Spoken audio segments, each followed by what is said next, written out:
New minimum wage set to start in July in Flagstaff. The city has hired someone to help both employers and workers understand the new law.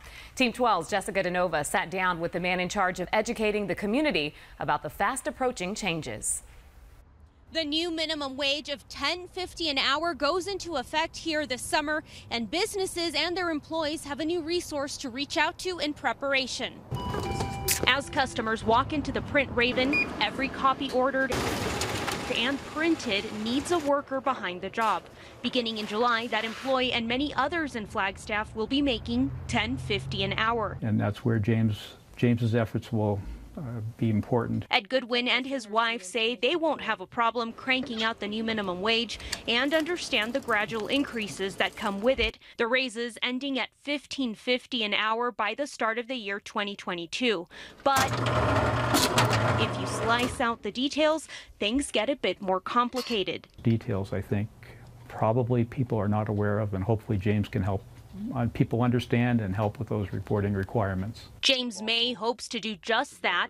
He's the city's new interim labor standards manager, educating employers and workers about the new law. There's been a concern amongst employers that we will come in and demand all of their financial records.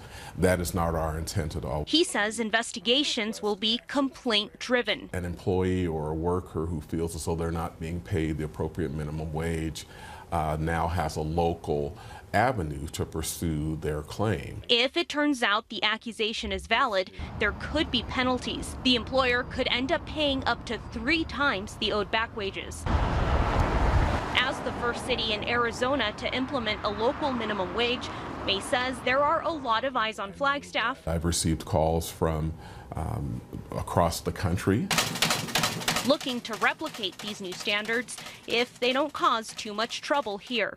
There is an initiative underway right now that could go up for vote in November of next year. If passed, it would completely change this new minimum wage law and would cut the Office of Labor Standards. We're in Flagstaff. Jessica DeNova, 12 News.